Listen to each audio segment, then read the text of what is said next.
Hello and welcome to the 420-247.com, where we talk about all things cannabis. Shout out to our sponsors, Rasta Teas Hot and Barbecue Sauces. I put that shit on everything. Okay, so this story, I'm going to tell you if you're listening, you might want to spark one because this story is going to make your butt itch. It's just going to make you kind of upset. So, at least two Canadian banks are shutting out US cannabis companies due to federal law. So this means that because the United States is messy as fuck, that the Bank of Montreal and Toronto Dominion don't want to provide services to companies until the federal laws change in the US. And they're right. The federal laws in the US pertaining to cannabis are all over the board. We need to really think about some places have legal cannabis and some people don't, and some have recreational and some people have edibles, and there needs to be a clear and nationwide position on this. Now, I feel that most people that I know, or maybe it's just because I'm biased, want to have nationwide legal recreational and medicinal cannabis. I feel that is something that most of the people in this country agree with. Now we got to ask ourselves, if most of the people in the country agree with this standpoint, how come we don't have it yet? Well, there's at least one little bright side. The US lawmakers are considering legislation to strengthen the 10th Amendment. It's known as the States Act. I can't even talk today, y'all. It's because I have not lit up today. So, the States Act, which would exempt the Controlled Substance Act from applying to state-approved cannabis programs. But according to Cohen analyst Jarrett Seberg, the law might not be enough to convince banks to work with the sector, which I totally understand. Right now, the United States is messy. It's just messy. The government that is currently running it is messy. Nobody knows which states are legal, which states are not legal. Which states have edibles, which states are not allowed to have edibles, and it seems like we're really focusing on the wrong things. But instead, Seberg said the SAFE Act, which would allow banks to work with state legal cannabis companies, would be a better prospect for getting Canadian financial firms on board with working with the US cannabis companies. Other Canadian banks are more than willing to serve Canadian companies within reach into the US. Like, for instance, the Bank of Montreal worked with a Canopy Growth Company on a 150 million equity financing deal, while the Bank of Nova Scotia and Royal Bank of Canada have advised some firms on takeovers. So the Bank of Montreal, run by CEO Darrell White, indicated that the bank should be willing to do business with US only cannabis firms if the US laws are changed. So it means this messiness is actually cutting in to the amount of money the US could be making. It's cutting into the world's view of us as a leader on an economic forefront. It's time to legalize cannabis. Because now, y'all fucking with my money. Y'all fucking with the money of the people who live in the wonderful United States of America. And the question really is, why? Why is this happening? But you know what? We can go deeper into that further into this podcast, because when you look at it, they have nothing in their business plans today that are dependent on pushing cannabis business into the United States. That's what the Bloomberg report has given us. Toronto Dominion CEO, I'm gonna butcher his name, I'm sorry, Bharat Massanri, said the bank would reconsider its position if the SAFE Act is approved in the United States. The institution has so far declined to do an investment or banking deals with any cannabis firms in the United States. And I don't blame them. I'm not mad at that. I wouldn't want to be around somebody who's messy all the time. Like, I wouldn't want to be around somebody who doesn't have enough sense to help their own financial and economic future. So he's not wrong. The problem is we need to kind of look at ourselves and ask ourselves, how is this still happening when most of the people in this country want this to be legalized. And for the record, the Safe Banking Act has not been scheduled for a vote in any legislative chamber. So the chances of that actually going through when nobody's looking at it, well, it's pretty slim to none. Now, the next thing we need to talk about, Florida officials are laying the groundwork for medical cannabis edibles. So, I mean, this is Florida, y'all. This is Florida, the land of, well, you know what? Florida in the United States is just the land of foolery. We know that if the news report says, a man in Florida, you already know it's going to be some hot mess. You already know it's going to be some wildness. Like, man in Florida found butt naked going down highway at 70 miles an hour on top of girlfriend's car. We know how Florida does. We still love y'all, Florida, but y'all wild ones. Y'all savages. Just saying. So, Florida agriculture regulators have finalized the rules for manufacturing and the sales of medical cannabis infused edible products. The rules might also be considered by health regulators, however, before becoming law. So, the Florida Department of Agriculture, let me say that again. I cannot talk today. I have no clue what's going on. So, the Florida Department of Agriculture and Consumer Services has finalized rules allowing licensed medical cannabis companies to make and sell infused edibles. According to the report from the public radio station WMFE, Holly Bell, the director of Agriculture's Department Cannabis Program, said that the major concern for regulators is to keep the product safe from allergy contagions and other impurities that would cause adverse effects. I am totally down with this, but I mean, you know what? I'm just happy that Florida is trying to make sure that their citizens are safe from drugs and their impurities that could cause adverse effects. Even though I feel like edibles are safer than all the other drugs you could probably get in Florida. Anyway, on WMFE, they said their concern is that people taking medical marijuana might have compromised immune systems. So we want to be especially diligent and make sure they're safe. I feel it. You want to make sure that the people who are taking medical marijuana, which people with compromised immune systems, fall under people with leukemia, AIDS, HIV. There's a lot of different avenues when it comes to making this safe for people who really need it.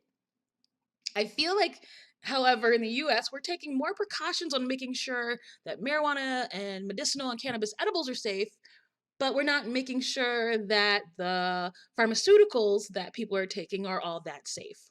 But that's a topic for a different day.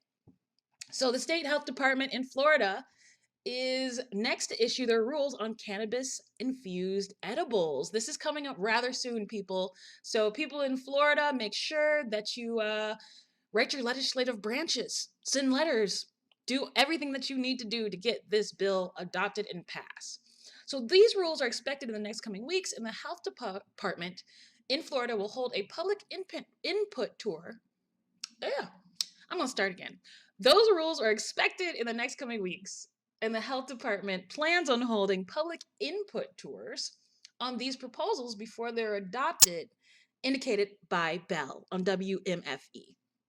So, Florida is laying the groundwork to allow edibles in the state's medical programs. It's just a matter of getting the legislative changes to go through next month.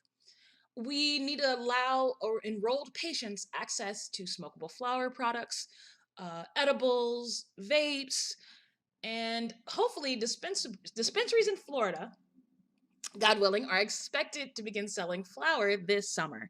It's unclear when edible products, however, might reach the shelves. So Florida is kind of making some headway into this game. Nobody would ever expect Florida to actually be making this much headway in the game. Florida has become a place known for being crazy, but there still are great and amazing people in Florida. So we're going to next talk about New Mexico. You know what? I am done. Maybe I should have reprogrammed it for another day. I don't know why I'm not able to talk today. You know what the problem is? I did not smoke today. You know what? It's the lack of cannabis that makes me actually unable to organize my thoughts. I'm just playing with y'all. Anyway, New Mexico's government signs a decriminalization medical cannabis reform. Yay! Because decriminalization really needs to happen because we know up until this point that the criminalization of marijuana has disproportionately affected people of color. There's people of color serving 10, 15 years for the same thing that their white counterparts are not. So this is really important for the decriminalization because that's not the idea of equality and fairness that supposedly the criminal system is supposed to be based on. So, New Mexico Governor Michelle Lujan Grisham has signed legislation making critical changes to the state's medical cannabis program and other decriminalization measures, according to the New Mexico Political Report. The medical cannabis reforms include reciprocity with other state programs, allowing medical cannabis in schools, creating personal production licenses, extending renewal periods for patients from 1 to 3 years, and prohibiting employers from firing someone for being enrolled in the medical cannabis program, according to the New Mexico Political Report. This is amazing. This is things that we need. Yo, shout out to New Mexico. In fact, New Mexico has been making money moves. They make more money moves than Cardi B lately. New Mexico not only has an amazing film program, but the decriminalization of marijuana will definitely attract more cannabis businesses, more more businesses from other companies, not just the cannabis medicinal industries, not just people who smoke weed. It's going to attract large numbers of people who just want to live in places that keep them from going to jail just because they ingest a plant. However, the decriminalization measure replaces criminal with civil penalties or fines. Yes, you should not be going to prison for smoking a plant. Now, if you're too close to a school smoking that plant, yes, you should be fined. It's a matter of what is overkill versus what is fair in the system. So the law also protects parents from losing custody of their children if they are registered in the state's medical cannabis program. And it also protects children who are patients from being targeted by children, youth, and family services. Which this is, once again, I can't get over how proud I am of New Mexico. Because you shouldn't lose your child because you want to be healthy. You shouldn't lose your child or have your family broken up because you might have a terminal illness and this could be the only way in which you could find relief. It's sad that it's 2019 and this is just now happening. But however, it's better that it's happening than not happening.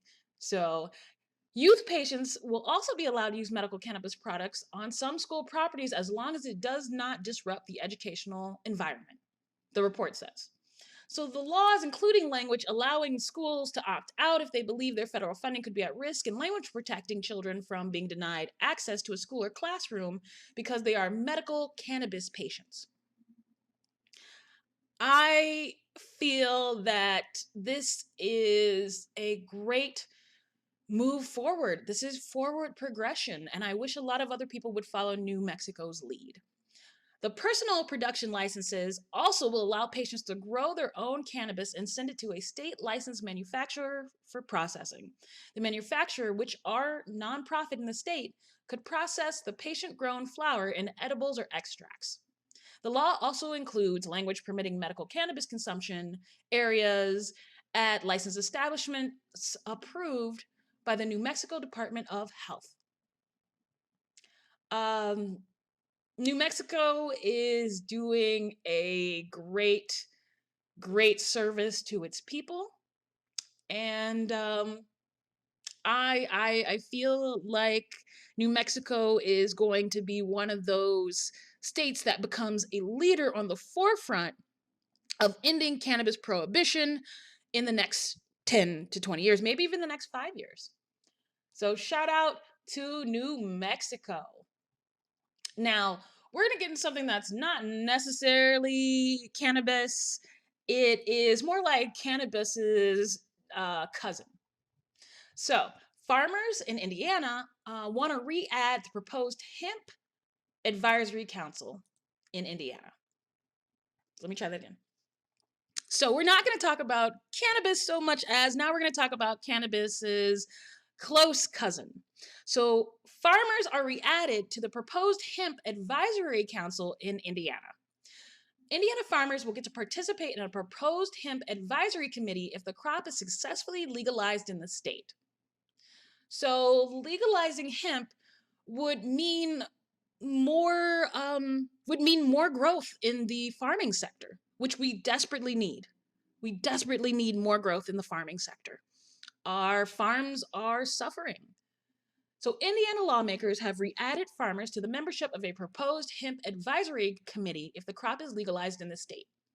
Now, what I'm asking is, how are lawmakers and politicians making laws on farms but not including the farmers that grow things on those farms? I'll tell you what, you know what? Okay. We're gonna move from that little rant right there because it just makes me heated. Just makes me heated. How are people who are not farmers making laws for farmers without having input for the farmers? Senators had actually removed farmers from the committee, but they are included in the House version. Sometimes I question the I guess the loyalty of citizens. Sometimes I question the loyalty of senators to their constituents after they get the votes.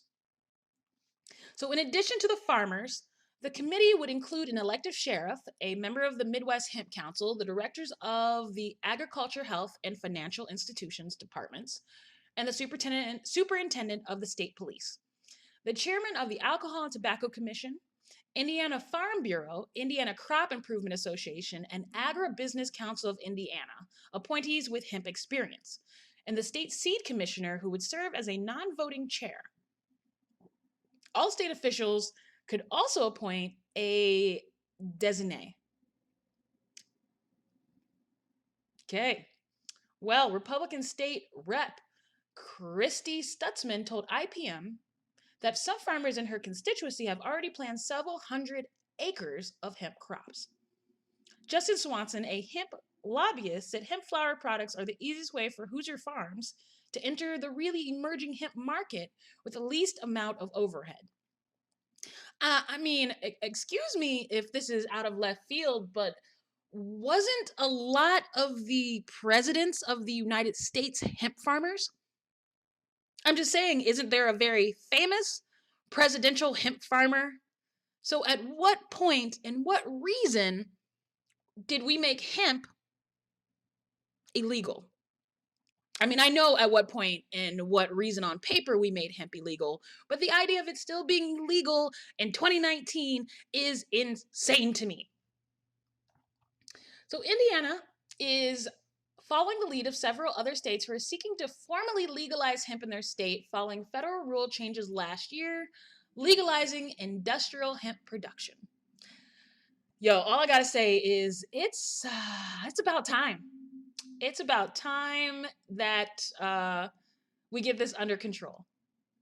Also, industrial hemp has been removed from the Texas Controlled Substance List. So Texas hemp regulators plan to enforce federal standards to help farmers foster the industry growth. Yo, I never thought I would say this, but shout out to Texas. I mean, y'all giving us this and Beyonce. You might be the real MVPs. Y'all are the undercover MPVs. MVPs, yeah. Beginning today, industrial hemp is no longer a controlled substance in Texas. Woo! As the East Texas Matters report. And the Agricultural Commissioner, Sid Miller, expects more hemp to be grown in the state than they could ever process. We want the processing facilities to be right here in rural Texas and bring those jobs to rural Texas, Miller said to East Texas Matters. So Miller also indicates that the new industry wouldn't be heavily regulated in the state, saying regulators would enforce only the minimum standards by the federal government. We won't put any burden on the farmers or the processors. We don't want any extra regulation. We're not for that, said Miller. The Texas Farm Bureau spokesperson Gene Hall lauded the changes, calling hemp a crop that makes sense for the state due to its drought-resistant properties, although he indicated that there would be a strong testing program due to hemp's similarity to the illegal high THC cannabis plant. Hemp doesn't get you high, people. Not hemp. Hemp doesn't get you high, people. It does. You can't smoke. You can smoke hemp. Guess what? It will do nothing for you. You can smoke grass. It would do probably the same amount of things unless you were allergic to hemp or grass, and then you'd probably have an allergic reaction. Hemp is cannabis's chill cousin that works at the bank and doesn't do weed. Like, hemp is definitely not high in THC, and you can't get high off of it. Except what hemp does do, you can eat hemp, you can turn it into oil, you can turn it into clothing. It takes 3 months for hemp to become fully mature. And the thing that it does do that's awesome is that you can just grow it again right in the same soil. You don't even have to turn over the soil to grow hemp. And it takes 3 months to do it. So hemp being a viable oil, clothing, and food, I'm sure that it's probably been illegal for reasons other than whether or not THC is its cousin. So, the legalization of hemp also means the legalization of hemp-derived CBD, which also has no THC in it. Anything that can be taken medicinally for someone's pain or relieve tensions or whatever they're taking it for, we should use it, said Miller. However, the staff attorney with the district and county attorneys association indicates the laws don't clear up the legality. However, Shannon Edmonds, staff attorney with the